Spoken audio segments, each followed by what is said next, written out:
പത്മേച്ചി ഇത്രയാണ്, പത്മേച്ചി അല്ലേ പാവാണ്. ഇത് ചീത്ത പറയുമ്പോൾ എനിക്ക് സങ്കടം വരും ഉറപ്പാണ്, അല്ലെങ്കിൽ ഞാൻ മനുഷ്യനല്ലാണ്ടാണ്. പക്ഷെ ഇപ്പം എനിക്ക് മനസ്സിലായി, എന്നെ അറിയാത്തതുകൊണ്ടാണ് പലരും എന്നെ ചീത്ത വിളിക്കണത്. ഞാൻ ഏത് ജില്ലയിൽ വരുമ്പോഴും അല്ലെങ്കിൽ വരുമ്പോഴും നിങ്ങൾ എന്നെ കാണണം. ഇവളെ കളിയാക്കണം, കരഞ്ഞുകൊണ്ട് എന്തൊക്കെയോ പത്മജ വിളിച്ചു പറയുന്നുണ്ട്. അതിന്റെ ഫുള്ളായിട്ടുള്ള ഭാഗം ഞാനിപ്പോൾ വെച്ച് തരാം. ആരാണ് പത്മജ? നമ്മുടെ മുരളിയേട്ടന്റെ പെങ്ങളാണ് ഈ പറയുന്ന പത്മജ. കോൺഗ്രസ് തകർന്ന് തരിപ്പണമായി ഇരിക്കുന്ന സമയത്ത് നമ്മുടെ രാഹുൽ മാങ്കൂട്ടത്തിനൊക്കെ കേസ് വരുന്ന ആ ഒരു സമയത്താണ് പത്മജ എന്ന ഈ ചതിയത്തി, ഇവിടെ ചതിയത്തി എന്ന് വിളിക്കാം, അതായത് കോൺഗ്രസിന്റെ നല്ലൊരു നേതാവായ പത്മജ BJPക്ക് പോയത്. ഇപ്പൊ കരയുകയാണ്. അതായത് സ്വന്തം ചേട്ടന് ഈ പറയുന്ന മുരളീധരൻ വലിയൊരു മന്ത്രിയായപ്പോ ഇവർക്കത് പിടിക്കുന്നില്ല. അതുകൊണ്ട് ഇവളെ ഇന്ന് കളിയാക്കി കൊല്ലാൻ തന്നെയാണ് ഞാൻ വന്നത്. നിങ്ങളും സപ്പോർട്ട് ചെയ്യണം. അതിനു മുമ്പ് ലൈക്ക് ചെയ്യണം, സബ്സ്ക്രൈബ് ചെയ്യണം. ഇവൾ കരയുന്നത് നാലാൾക്ക് അറിയണം. കാരണം ഇവളെ നമ്മുടെ രാഹുൽ മാങ്കൂടത്തിലൊക്കെ ഇവൾക്ക് നല്ലൊരു പഞ്ഞിക്കിട്ട് കൊടുത്തതാണ്. അതാണ് മുരളീധരന് രാഹുലിനോട് നല്ല എതിർപ്പ്. എന്തായാലും ഈ ചതിയെത്തി, അതായത് കോൺഗ്രസിനെ ചതിച്ച പത്മജ കരയുന്ന ഈ രംഗം നാലാൾ അറിയണം. നാലാളിലേക്ക് എത്തണമെങ്കിൽ ലൈക്ക് ചെയ്യണം, സബ്സ്ക്രൈബ് ചെയ്യണം, ഹൈപ്പ് ചെയ്യണം. നമുക്കെന്തായാലും ഇവൾ കരയുന്നത് ഒന്നൊന്നായിട്ട് കേട്ടിട്ട് ഇവൾക്കുള്ള മറുപടി കൊടുക്കാം. ഓക്കെ, നമസ്കാരം, ഞാൻ പത്മജ വേണുഗോപാൽ. നമസ്കാരം. പേരൊന്നും പറയണ്ട, ഞങ്ങൾക്കൊക്കെ അറിയാം, ചതിയത്തിയുടെ പേര് അറിയാം. ബാക്കിയും കൂടി കേട്ട് നോക്കാം.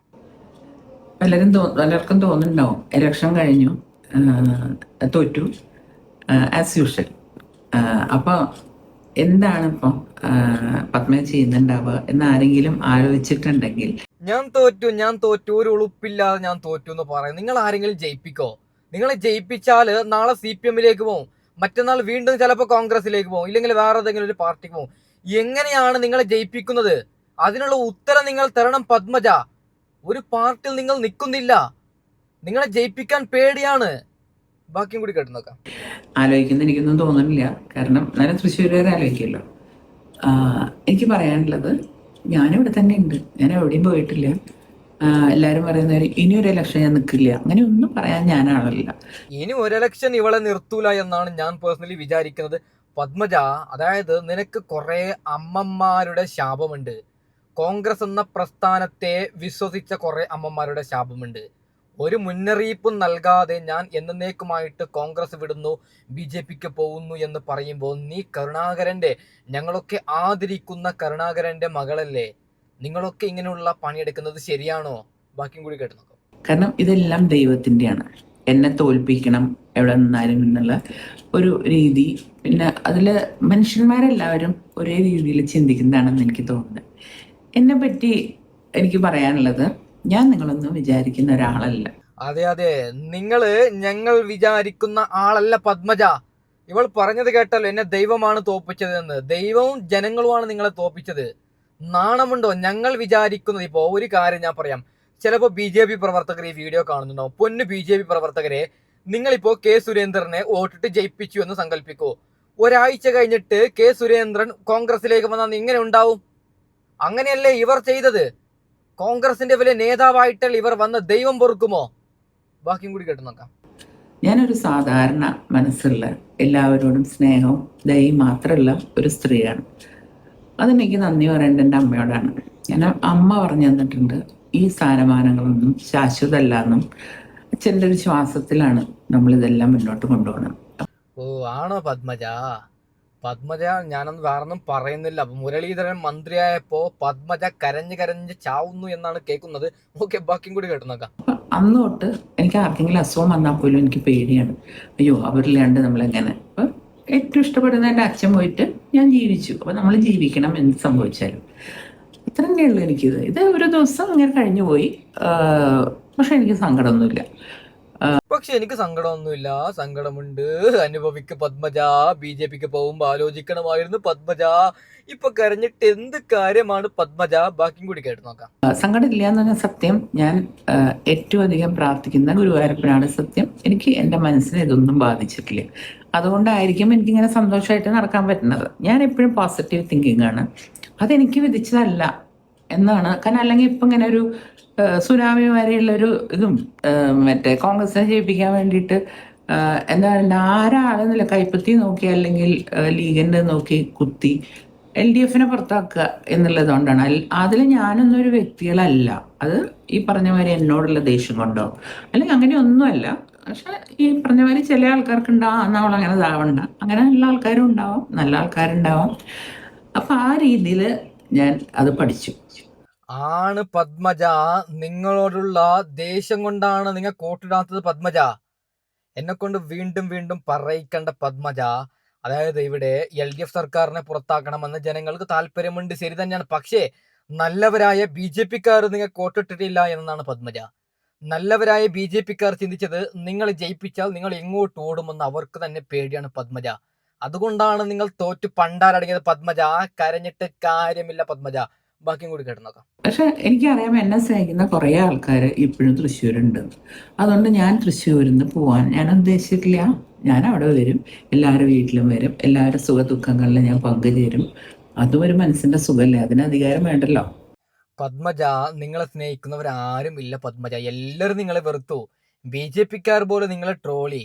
അത്രയും വലിയൊരു കോൺഗ്രസ് നേതാവിന്റെ മകളാണ് ഞങ്ങളുടെ പാർട്ടിയിലേക്ക് വന്നത് എന്ന് പത്മജയോട് ഒരു കാര്യം പറഞ്ഞിട്ട് പത്മജ പറയുന്ന ബാക്കി കാര്യം ഞാൻ വെച്ചു തരാം. അതായത് BJP-ക്ക് പോയവരൊക്കെ കരയുകയാണ്, എന്തിനാണ് ഞങ്ങൾ ഈ ചാണകത്തിൽ ചവിട്ടിയതെന്ന് ഓർത്തിട്ട്. പത്മജയോട് വീണ്ടും ഒരു കാര്യം പറയുകയാണ് പത്മജ. കേന്ദ്രത്ത് ഭരണമുണ്ടെന്ന് നീ കരുതണ്ട.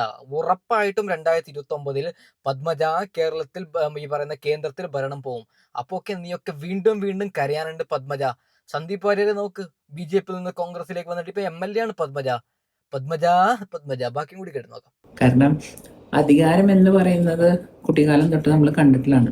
എൻ്റെ പിതാവ് ഞാൻ ജനിക്കുമ്പോൾ MLA ആണ്. അപ്പം അറിയാലോ ഏതിലേക്കൊക്കെ കടന്നു പോയെന്ന്. അപ്പം ഇതിനൊക്കെ ഇത്രയേ ഉള്ളൂ എന്നുള്ളത് എനിക്ക് നല്ലോണം അറിയാം. ഇത് കഴിഞ്ഞാൽ ഇത് കേട്ടാൽ എന്നെ ചീത്ത വിളിക്കുന്ന ആൾക്കാരും ഉണ്ടാവും. ഞാൻ നല്ലോണം ഇവരുടെ കമന്റ് ബോക്സ് നിങ്ങളൊന്ന് നോക്കണം. സത്യസന്ധമായിട്ട് പറയുകയാണെങ്കിൽ തെറിയോട് തെറിവിളിയാണ് കമന്റ് ബോക്സ്. പത്മജയോട് ഒരു കാര്യം പറയാം. ഇപ്പോൾ ഞങ്ങളെപ്പോലുള്ള നോർമൽ ആൾക്കാരൊക്കെ BJP-ക്കൊക്കെ പോയാൽ പ്രശ്നമില്ല. കാരണം ഞങ്ങൾക്ക് ഇങ്ങനെയുള്ള പാർട്ടിയില്ല. നിങ്ങളുടെ കുടുംബം പറയുന്നത് വലിയൊരു കോൺഗ്രസിലാണ്. നിങ്ങൾ ഒരു സുപ്രഭാതത്തിൽ ഒരു തെറ്റും ചെയ്യാത്ത ഒരു കോൺഗ്രസ് പ്രവർത്തകരും ഇവരെ ഒരു തെറ്റും ചെയ്യാത്തപ്പോൾ ഒരു മുന്നറിയിപ്പും കൊടുക്കാതെ ഞാൻ BJP-ക്ക് പോകുന്നു, നരേന്ദ്രമോദി ജയ് എന്ന് പറഞ്ഞാൽ ആരെങ്കിലും പൊറുക്കോ പത്മജ? നിങ്ങൾ കാണിച്ച ഈ ചതി ദൈവം പൊറുക്കത്തില്ല പത്മജ. ബാക്കിയും കൂടി കേട്ടോ. എൻ്റെ ജീവിതത്തിൽ കേൾക്കാത്ത തെറികൾ. കുട്ടിക്കാലം തൊട്ട് നമ്മുടെ വീട്ടിൽ നല്ല ഭാഷയെ സംസാരിക്കുള്ളൂ, അത് അമ്മയ്ക്ക് നിർബന്ധമായിരുന്നു. പക്ഷെ ഞാൻ കേൾക്കാത്ത എനിക്ക് ചോദിക്കാനുള്ളത്, ഇവർക്കൊന്നും അമ്മയും പെങ്ങന്മാരൊന്നും ഇല്ലേ? ആരെങ്കിലും അവരങ്ങനെ വിളിച്ച് അവർക്ക് എത്ര വേദനിക്കും? ഒരു രാഷ്ട്രീയം എന്ന് വെച്ചിട്ട് വ്യക്തിപരമായിട്ടൊന്നും ഇങ്ങനെ പറയരുത്. തെറി വിളിക്കുന്നത് ഞാൻ ആരെയും കണ്ടിട്ടില്ല. അങ്ങനെ ആരെങ്കിലും തെറി വിളിച്ചിട്ടുണ്ടെങ്കിൽ അത് തെറ്റാണ്. എന്നെപ്പോലെ ഇങ്ങനെയുള്ള രീതിയിൽ വിമർശിക്കാം, ഇതിലൊരു തെറ്റുമില്ലെന്നാണ് പത്മജ ഞാൻ പറയുന്നത്. കാരണം നീയൊക്കെ നീയൊക്കെ ചതിയത്തിയാണ് പത്മജ. നിന്നൊക്കെ എങ്ങനെയാണ് വിശ്വസിക്കുന്നത് പത്മജ? ബാക്കിയും കൂടി കേട്ടു നോക്കാം. വ്യക്തിപരമായിട്ട് ഞാൻ ഇന്നും ആരെങ്കിലും പറയുന്നത് കണ്ടിട്ടുണ്ട്. എൻ്റെ സഹോദരൻ തന്നെ എന്നെ എന്തൊക്കെ പറഞ്ഞിട്ടുണ്ട്, പക്ഷെ ഞാൻ ഒന്നും വേണ്ടിയിട്ടില്ല. കാരണം ചേട്ടന് പറയാനുള്ള അവകാശം ഉണ്ടെന്ന് വിശ്വസിക്കുന്ന ആളാണ് ഞാൻ. അതുകൊണ്ട് എൻ്റെ ചേട്ടൻ എന്ത് പറഞ്ഞാലും അപ്പോഴത്തേക്കൊരു സങ്കടം പണ്ട് എനിക്ക് വരുമായിരുന്നു. ഇപ്പൊ അതുമില്ല. ഇതിപ്പോ സാധാരണ കേൾക്കുന്ന ഒരു വിഷയം, അത്രയേ ഉള്ളൂ. പിന്നെ അദ്ദേഹത്തിന്റെ നിലനിൽപ്പ് നോക്കണ്ടേ? അദ്ദേഹത്തെ വേറൊരു പാർട്ടിയിൽ നിൽക്കുമ്പോൾ എന്നെ ചീത്ത വിളിച്ചാലേ പറ്റുള്ളൂ. അദ്ദേഹമായത് കൊണ്ട് ചീത്ത വിളിച്ചു. ഞങ്ങളെങ്ങാലായിരുന്നെങ്കിൽ കരണത്തെക്കുരണം തന്നേനെ. അതായത് ഈ പറയുന്ന കരുണാകരൻ എന്ന് പറയുന്ന കേരളത്തിന്റെ കോൺഗ്രസ് മുഖ്യമന്ത്രിയുടെ കോൺഗ്രസ് നേതാവിന്റെ മകളാണ് BJP-ക്ക് പോയത്. ആ പാവം മുരളിയേട്ടൻ എങ്ങനെയാണ് പുറത്തിറങ്ങി നടക്കുന്നത്? എല്ലാവരും ചോദിച്ചിട്ടുണ്ടാവൂലേ? രാഹുൽ മാങ്കൂടത്തിലൊക്കെ പത്മജക്ക് നല്ലോണം കൊടുക്കുമ്പോ പാവപ്പെട്ട മുരളിന്റെ ഹൃദയം ഇങ്ങനെ തകർന്നുകൊണ്ടിരുന്നു. അതറിയോ പത്മജ നിനക്ക്? നീ കാരണമാണ് അതെല്ലാം. ഇപ്പോഴെങ്കിലും ബോധമായ പത്മജ. ഉള്ളിൽ കരഞ്ഞിട്ട് കാര്യമില്ല പത്മജ. പോകുമ്പോ ചിന്തിക്കണമായിരുന്നു പത്മജ. ബാക്കിയും കൂടി കേട്ട് നോക്കാം. പറഞ്ഞു. പിന്നെ ഇന്നൊരു കാര്യമുണ്ട്, നമ്മളൊരു രാഷ്ട്രീയ പാർട്ടിയിൽ ഇരിക്കുമ്പോൾ നമ്മളെ വെക്കാൻ ആൾക്കാരുണ്ടാവും. ഓ ചേട്ടൻ അങ്ങനെ പറഞ്ഞു, ഞാൻ പറഞ്ഞോട്ടെ, അതെന്റെ ചേട്ടനല്ലേ, നിങ്ങൾക്ക് വേദനിക്കേണ്ട കാര്യമില്ലല്ലോ. എന്റെ ചേട്ടൻ എന്നെയല്ലേ പറഞ്ഞു, അപ്പൊ എനിക്കല്ലേ വേദനിക്കണേ? എനിക്ക് വേദനയൊന്നുമില്ല. അതുകൊണ്ടാണ് ഞാൻ ഇങ്ങനെ ഒരു വീഡിയോ ഇടാൻ കാരണം. എനിക്ക് വേദന ഒന്നും ഇല്ലെന്ന് പറഞ്ഞിട്ട് സ്വന്തം ചേട്ടന് നിങ്ങൾ എന്തൊക്കെ കുറ്റം പറഞ്ഞു പത്മജ? നീയല്ലേ പറഞ്ഞു എന്റെ ചേട്ടൻ ഉടൻ BJP-ക്ക് വരും. എന്തായി മുരളിയേട്ടൻ എന്താണ് BJP-ക്ക് പോവാത്തത്? അതായത് മുരളിയേട്ടനെ ഈ പറയുന്ന തൃശ്ശൂരിൽ ലോക്സഭാ ഇലക്ഷനിൽ തോറ്റു പണ്ടാരടങ്ങിയപ്പോ പത്മജ പിന്നിൽ നിന്ന് കുത്തി. എന്റെ ചേട്ടനെ ഷാഫി പറമ്പിൽ തോൽപ്പിച്ചു, എന്റെ ചേട്ടനെ VD സതീശൻ തോൽപ്പിച്ചു എന്നൊക്കെ പറഞ്ഞിട്ട്. എന്നിട്ടും ആ നല്ല മനുഷ്യൻ കോൺഗ്രസിൽ നിന്ന് നിലനിന്നു. അതാണ് അന്തസ് പത്മജ. ബാക്കിയും കൂടി കേട്ട് നോക്കാം. ഞാനിനി എൻ്റെ എൻ്റെ ദിവസങ്ങൾ ആയിട്ട് നിങ്ങളുടെ കൂടെ ഉണ്ടാവും. കാരണം എന്നെ നിങ്ങളറിയണം, ഞാൻ ആരാണ്. അത് ചിലപ്പോൾ അവസാനമായിട്ടുണ്ടാവും. എന്താ പറയുക, കാലം അധികമൊന്നും എനിക്കിങ്ങനെ പറയാൻ പറ്റുമോ എന്നെനിക്കറിയില്ല. പക്ഷെ അത് നിങ്ങൾ എന്നെ അറിയണം. ഞങ്ങൾക്ക് താല്പര്യമില്ല പത്മജ, നിങ്ങളെ കുറിച്ചിട്ട് അറിയാനോ നിങ്ങളെ കുറിച്ചിട്ട് പഠിക്കാനോ ഞങ്ങൾക്ക് ഒരു താല്പര്യവുമില്ല. നിങ്ങളന്ന് കോൺഗ്രസിനെ കുറിച്ചിട്ട് നല്ലോണം വിമർശിച്ചത് കൊണ്ടാണ് ഇപ്പോൾ നിങ്ങൾ കരയുന്നത് കണ്ടപ്പോൾ ഞാൻ അടുത്ത് റിയാക്ട് ചെയ്യുന്നത് പത്മജ. ഓക്കെ പത്മജ പറയുന്ന ബാക്കിയും കൂടി കേട്ട് നോക്കാം. നമുക്ക് വൈൻഡപ്പ് ചെയ്യാം പത്മജ പറയുന്ന അവസാന ഭാഗം കേട്ടിട്ട്.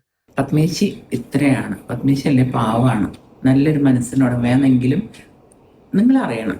അതിനുവേണ്ടി മാത്രമാണ്. പിന്നെ ഇതിപ്പോൾ ഞാനൊന്ന് എൻജോയ് ചെയ്ത് തുടങ്ങുക. കാരണം നിങ്ങളുമായിട്ട് എനിക്ക് സംസാരിക്കാനും നിങ്ങളായിട്ട് ഇതാവാനും എനിക്ക് ഈ മാധ്യമത്തിൽ കൂടെ പറ്റുന്നുണ്ടെങ്കിൽ അതിൽ പിറകാൻ എനിക്ക് പലരെയും അറിയണം, പലരുടെ സ്വഭാവം അറിയണം, പലരോട് അടുക്കണം. ഞാൻ ഒറ്റ ആളാണ്. കാരണം അറിയാലോ, രാഷ്ട്രീയമായിട്ട് ഞാനും ചേട്ടൻ്റെ മകനെ നിൽക്കുന്നുണ്ട്. എനിക്ക് എൻ്റെ രക്തബന്ധം എപ്പോഴും ഉണ്ടെന്ന് എനിക്കറിയാം, ചേട്ടനുണ്ടോ എന്ന് എനിക്കറിയില്ല. അപ്പോൾ അതുകൊണ്ട് ജീവിതത്തിൽ ഒറ്റ ഒരാളാണ് ഞാൻ. അതുകൊണ്ട് തന്നെ എനിക്ക് സഹോദരിമാർ വേണം, സഹോദരന്മാർ വേണം, എല്ലാവരും എനിക്ക് വേണം. അതുകൊണ്ട് നിങ്ങൾ എന്തുണ്ടായാലും എൻ്റെ കൂടെ നിൽക്കണം, എന്നെ സ്നേഹിക്കണം. രാഷ്ട്രീയത്തിൻ്റെ പേരിൽ എന്നെ വെറുക്കരുതായിരുന്നു, എന്നെ ചീത്ത പറയരുത് ദയവ് ചെയ്തിട്ട്. എനിക്ക് സങ്കടം വരും. ഞാനിപ്പോൾ പറഞ്ഞില്ലെങ്കിലും എനിക്ക് രാഷ്ട്രീയമായ തോൽവികളൊന്നും എന്നെ സങ്കടപ്പെടുത്തില്ല. പക്ഷെ നിങ്ങൾ എന്നെ ചീത്ത പറയുമ്പോൾ എനിക്ക് സങ്കടം വരും, ഉറപ്പാണ്. അല്ലെങ്കിൽ ഞാൻ മനുഷ്യനല്ലാണ്ടാവണം. പക്ഷെ ഇപ്പം എനിക്ക് മനസ്സിലായി, എന്നെ അറിയാത്തതുകൊണ്ടാണ് പലരും എന്നെ ചീത്ത വിളിക്കുന്നത്. ഞാൻ ഏത് ജില്ലയിൽ വരുമ്പോഴും അല്ലെങ്കിൽ നിങ്ങൾ എന്നെ കാണണം, പരിചയപ്പെടണം. നിങ്ങളുടെ എൻ്റെ പൊന്നു പത്മജ, സ്നേഹം കൊണ്ടൊരു കാര്യം പറയുകയാണ്. നിങ്ങളെന്നെ ആരും കാണാൻ വരത്തില്ല, നിങ്ങളോട് ആരും സംസാരിക്കത്തില്ല, നിങ്ങളെ ജനങ്ങൾ വെറുത്തു. BJPക്കാർ പോലും പിന്നിൽ നിന്ന് പറയുന്നത്, മുന്നിലൊരു പക്ഷേ നിങ്ങളെ വലിയ സംഭവമാക്കി വെക്കും, പിന്നിൽ നിന്ന് പറയുന്നത് ഇവരെന്ത് മനുഷ്യരാണ്. സ്വന്തം അച്ഛനെ ദ്രോഹിച്ച പെണ്ണാണ്, സ്വന്തം അച്ഛനെ ചതിച്ച, അച്ഛൻ്റെ പാർട്ടിയെ ചതിച്ച പെണ്ണാണ്. എന്തായാലും അവരടക്കം പുച്ഛിക്കുന്നു പത്മജ. നിങ്ങളെ എങ്ങനെയാണ് ജനങ്ങൾ ആക്സെപ്റ്റ് ചെയ്യുന്നത് പത്മജ? വളരെ മോശം പത്മജ എന്ന് പറയുമ്പോൾ വളരെ മോശം. ഏതായാലും തൽക്കാലം വൈൻഡപ്പ് ചെയ്യുകയാണ്. നമുക്ക് അടുത്ത വലിയൊരു വിഷയം ചർച്ച ചെയ്യാനുണ്ട്. അടുത്ത വീഡിയോയുമായി ഇടം വരാം. Okay, by.